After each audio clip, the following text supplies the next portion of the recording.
Halo semuanya, bersama saya Polar di acara rekomendasi komik buatan Cina dan Korea. Dan di sini bisa disebut juga dengan nama manhwa. Dalam video ini sudah masuk ke part kelima. Jadi tonton sampai videonya biar ngerti apa aja komik yang direkomendasikan di sini.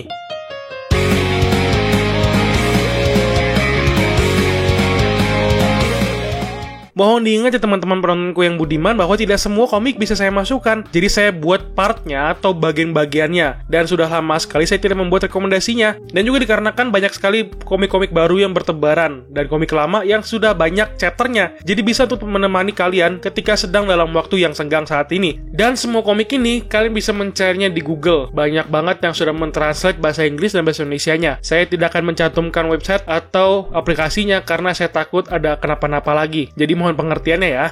Oke, kalau gitu mari kita masuk ke list rekomendasi komiknya. Yang pertama ada My Wife is a Demon Queen. Jangan terkecoh dengan thumbnail yang dipakai oleh website-website tempat kalian baca atau aplikasi yang kalian pakai. Karena di sini ceritanya itu lebih seru dari thumbnailnya atau posternya ya. Dan di sini menceritakan mengenai seorang laki-laki yang disummon ke dunia lain bertepatan pada peperangan antar manusia dengan iblis. Di mana sang MC laki-laki kita di sini diceritakan secara kebetulan memiliki cincin yang sama dengan Ratu Iblis. Oleh karena itulah dia disuruh untuk menyelamatkan sang ratu dari kejaran para manusia yang sudah membasmi bangsa iblis. Itu juga dikarenakan oleh bawahan sang ratu yang sudah berkhianat. Dan disinilah cerita sang MC kita dengan Ratu Iblis yang menjalani kehidupan sebagai pasangan suami istri selagi mereka membangun kekuatan tempur mereka untuk bertahan hidup dan membalaskan dendamnya kepada kerajaan manusia. Pada awal-awal cerita seharusnya sudah terlihat sebuah potensi cerita yang cukup menarik ya, meskipun ada kata-kata isekai terpindah dunianya. Tapi plot cerita ini dihadirkan cukup menarik untuk terus dibaca, meskipun ada di suatu waktu ceritanya agak sedikit miring atau membuat garing. Tapi ketika Anda push ceritanya sampai chapter 80-an atau 90-an lah, Anda sudah terikat dengan ceritanya yang diberikan. Apalagi cerita per chapternya yang cukup singkat, tapi masih enak lah untuk diikutin. Yang kedua ada The Portal of Wonderland. Menjadi sebuah komik yang memiliki grafis yang bisa dibilang lumayan menurut saya sendiri yang sudah membacanya. Dan tenang, di sini tidak ada kata reinkarnasinya ya. Bener-bener pure dari zero to cultivator, or high ranking cultivator lah sebutannya. Jadi enak lah ngeliatin jalur cerita yang ditawarkan. Dan di sini menceritakan mengenai seorang anak laki-laki yang bernama Simu yang memiliki kehidupan yang cukup rumit. Namun pada suatu hari ketika dia pernah menyelamatkan seorang bayi keturunan laut, dari situlah sang MC kita di sini jadi memiliki darah yang aneh, namun dapat membantu dirinya mencapai puncak martial arts dan kultivator. Namun sebelum dia beranjak menuju puncak, dia harus melewati banyak kejadian yang membebani hidupnya, dari menolong seorang gadis hingga memiliki inti kultivator yang rendah. Namun dari sinilah cerita seorang anak laki-laki yang tidak patah semangat untuk menjadi yang terkuat. Ya, saya tahu agak terdengar aneh ketika dengar sinopsisnya yang saya buat, tapi itu semua cerita yang sudah saya baca dan agak rumit juga untuk ngasih taunya. Tapi dalam cerita ini ada yang unik loh, cerita tidak akan masuk ke dalam tingkat mengenai kultivator pada chapter 30 atau 40-an kalau nggak salah inget ya, tapi masih di sekitaran kehidupan sehari-hari si MC yang memiliki keahlian bertarung yang kuat. Jadi kayak masih bener-bener pure martial art di cerita awalnya, nggak langsung ke skill-skill kultivator gitu. Yang ketiga ada Magic Emperor. Wow, menjadi komik yang sangat sering direkomendasikan di kolom komentar loh. Ya, teman-teman, saya juga sudah baca komik ini dari awal ini komik ditranslate ke Indonesia. Dan komik ini menceritakan mengenai seorang kaisar sihir yang bernama Zuo Yifan, atau dia sering dipanggil dengan nama Kaisar Iblis panggilannya. Karena dia mempunyai buku kaisar kuno yang disebut dengan buku 9 rahasia. Dan karena buku inilah dia diincar oleh semua ahli bela diri hingga dia dihianati oleh muridnya sendiri. Kemudian dia hidup kembali dengan masuk ke dalam seorang anak pelayan yang bernama Zuo Fan. Iya, mereka memiliki marga yang sama. Oleh karena itulah mungkin si Zuo Yifan ini masuk ke dalam tubuh anak ini ya. Dan karena suatu sihir iblis mengekang tubuh si bocah pelayan ini, maka sang kaisar iblis kita di sini harus melayani nona sang keluarga dan membantu sang nona untuk membentuk keluarga dan menjadi yang terkuat kembali di daratan dunia. Ya, ada kata reinkarnasinya ya, meskipun masih di dunia yang sama, dan gue malah kurang yakin ini disebut dengan kata reinkarnasi. Tapi ya sudahlah ya, yang penting ceritanya udah cukup jelas dan mungkin terlihat agak mainstream juga. Tapi yang perlu diperhatikan dalam cerita di sini adalah keadaan mental sang MC kita yang dingin dan sesuai dengan namanya, sang kaisar iblis, di mana dia tidak memikirkan apa-apa lagi dan tidak mempercayai orang dengan mudah.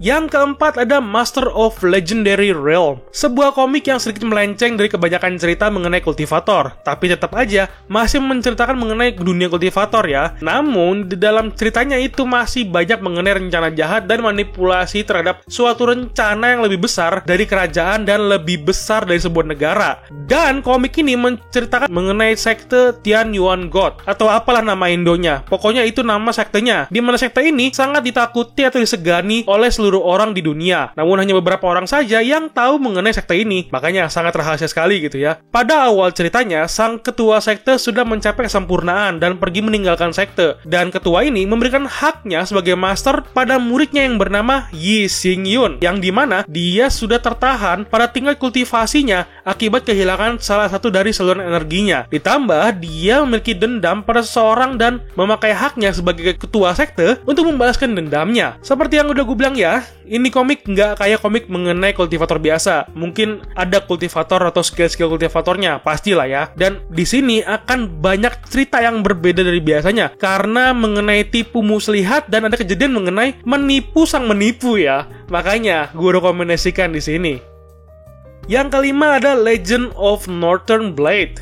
Ini gimana ya gue mau ngasih tahu sinopsisnya ya. Soalnya ini cerita komik ini cukup bagusnya luar biasa. Dan komik ini menceritakan mengenai dunia yang diliputi kegelapan oleh sekte Silent Knight. Sekte jahat gitu maksudnya, di mana seniman bela diri dari seluruh benua berkumpul untuk membentuk sekte surgawi utara untuk melawan sekte jahat Silent Knight. Dengan kekuatan sekte besar surgawi, sekte jahat didorong untuk mundur dan menghilang dari keberadaan dunia akibat dari sekte surgawi utara. Namun seiring waktu berjalan, para seniman bela diri dari daratan mulai berkonspirasi melawan sekte surgawi utara karena mereka takut sekte ini yang akan menjadi sekte jahat kedua yang menyebabkan kematian dari pemimpin sekte generasi keempat. Lalu ketika semua orang meninggalkan sekte ini, ada satu putra dari ketua sektenya yang diampuni karena dia tidak pernah belajar apapun mengenai bela diri, ditinggalkan sendirian di tempat itu dan hidup secara tersiksa oleh mata-mata atau penjaga dari seluruh bagian ahli bela diri. Namun dalam cerita ini secara rahasia dia ternyata sudah memperoleh seni bela diri dari sekte surgawi utara, dan suatu hari nanti dia akan kembali bangkit di daratan bela diri dan menjadi yang terkuat dan melawan semua orang yang sudah berkhianat. Dan tentu saja melawan Silent Knight lagi ya. Jalan ceritanya MC kita itu adalah one man one army, jadi bener-bener kuat banget dah. Dan gue sarankan untuk kalian membaca baru, push baca ini komik sampai chapter 20-an, karena dari situlah kalian baru akan mengetahui mengenai apa yang terjadi pada MC dan perubahan apa yang dia hadapi, dari yang kurus ceking nyampe jadi ahli bela diri yang tidak akan dikalahkan dengan mudah.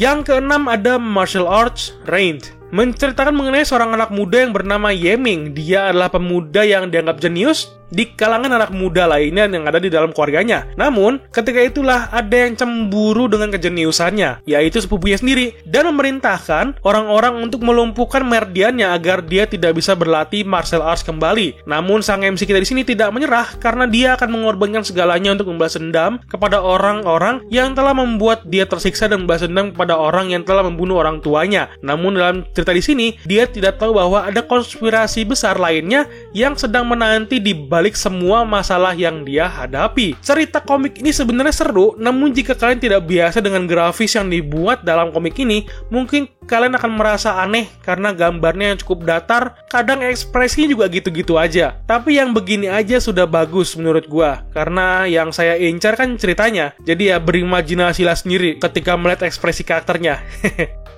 Yang ketujuh ada The Great Mage Return After 4,000 Years atau 4.000 years. Salah satu komik the best dalam list kali ini. Dari cerita yang luar biasa, seru, dan grafis komiknya yang lebih luar biasa bagus juga. Seriusan men, gue gak bohong di sini. Kalian akan mendapatkan pemijitan mata ya ketika melihat kualitas bagus dari grafis seri ini. Dan komik ini menceritakan mengenai siswa terburuk dari Westwood Academy yang bernama Frey Black. Dia adalah seorang laki-laki yang tidak bisa menangani kehidupannya yang pahit sebagai orang yang lemah dan dirinya akhirnya memilih untuk mati di dalam kamarnya dengan obat-obatan yang sangat keras. Namun di cerita awal-awal kita akan bisa melihat seorang penyihir legendaris yang bernama Lucas Strawman. Ini disegel oleh demigod yang menjadi musuh abadinya. Pada saat si Frey orang lemah ini mati, Lucas sang penyihir legendaris ini tiba-tiba terlepas dari segelnya dan masuk ke dalam tubuh Frey. Dan dari sinilah akhirnya dia mendapatkan kesempatan untuk membalas dendam kepada demigod dan membangkitkan kemampuannya kembali dan kembali lagi memperkuat dasar sihir yang dia miliki. Akhirnya disinilah dimulai petualangan yang menarik dari sang Great Mage yang kembali setelah 4000 tahun lamanya tersegel dan kembali ke tubuh seorang laki-laki lemah. Seriusan men, ini kalian harus baca walaupun masih sedikit chapternya, masih 40-an kalau nggak salah gitu ya. Karena ini komik sangat gue rekomendasikan sekali karena sangat bagus dari segi grafis dan ceritanya. Nggak muluk-muluk deh seriusan ceritanya. Walaupun ada kata reinkarnasinya juga dibilang nggak reinkarnasi karena si Frey ini masuk ke dalam tubuh orang lain gitu kan. Dan masih di dunia yang sama. Jadi ya top. Yang ke-8 ada Battle Frenzy.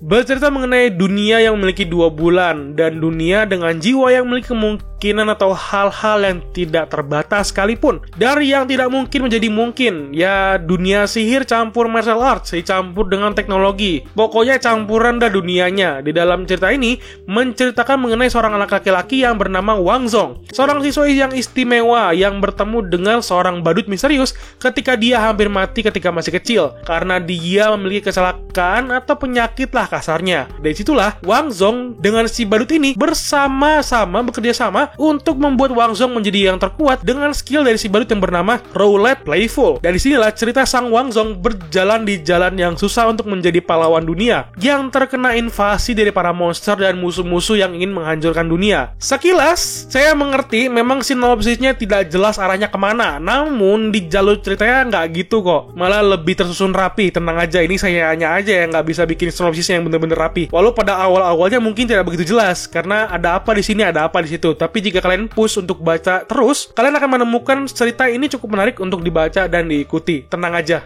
Yang ke-9 ada Reborn After 80,000 Years. Sebelum masuk ke sinopsisnya, di sini namanya yang tertera di Indo dengan Inggris ada perbedaannya. Jadi saya mungkin masukkan nama yang ada di website di Indo. Kalau website Inggrisnya sudah saya cantumkan juga di video. Jadi baik-baik ya ada perbedaan antara website Indo sama website Inggris. Namanya itu beda-beda. Kalau yang Inggris itu Reborn After 80,000 Years. Kalau Indonesia itu Rebirth After 80,000 Years. Ada kata-kata perbedaan di kata-kata depannya gitu ya. Dan komik ini menceritakan mengenai Yang Chen, seorang pemuda yang mati di tangan seorang yang memiliki kemampuan martial arts lebih tinggi dari dirinya. Dan ketika dia sudah mati, tiba-tiba ada roh sang kaisar yang sudah mati datang dan bercampur dengan tubuhnya. Dimana di sini tadinya sang kaisar ingin memasuki tubuh orang yang lebih jenius.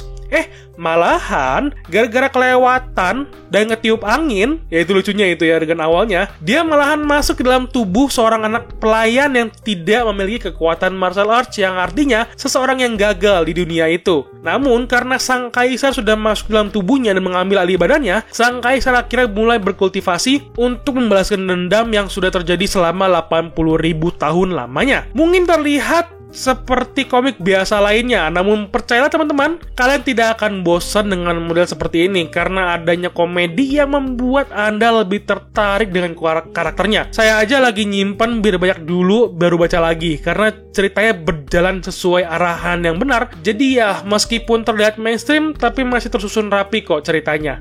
Yang ke-10, yang terakhir adalah komik yang sering direkomendasikan oleh teman-teman penonton juga ya, yaitu adalah Hardcore Leveling. Komik ini menceritakan mengenai seorang pemain yang memiliki kekayaan yang sangat banyak di dalam karakternya, karena dia juga orang yang memiliki pangkat tertinggi dalam game itu. Kalau secara gampangnya, kalian pasti pernah main game kan, seperti game RPG, game MOBA, atau yang lainnya yang berbasis pay to win. Nah, kalian pasti akan melihat orang yang saking kayanya sampai punya skin bergengsi gitu kan, dari skin, equipment, dan weapon yang keren-keren gitulah kasarnya. Nah, ini yang dimiliki oleh MC kita di sini. Namun, pada suatu ketika dia sedang melawan bosnya yang tingkat tinggi, ada orang yang membuat dirinya harus mati dan kehilangan semuanya. Lalu kembali ke level 1. Karena dalam game yang dimainkannya pada saat itu, jika kamu mati sekali, kamu akan kembali menjadi level 1. Itulah yang terjadi sama si MC. Dia kehilangan semuanya dan kembali dari awal. Kalau diibaratkan di cerita fantasi, ini orang seperti Zero to Hero. Tapi masalahnya, ini kan sebuah game ya. Jadi kayak Zero to Super Avatar mungkin ya sebutannya. Komik ini jika kalian lihat, yang translate Indo itu sedikit mungkin. Bisa menuju yang ke versi Inggris ya, kalau kalian ngerti bahasa Inggris. Biar bisa melihat chapter yang lebih banyak lagi. Karena saya melihat pembaca di versi Inggris lebih banyak dari yang Indonya. Jadi ya sok ya, monggo silahkan dibaca agar-agar sekalian.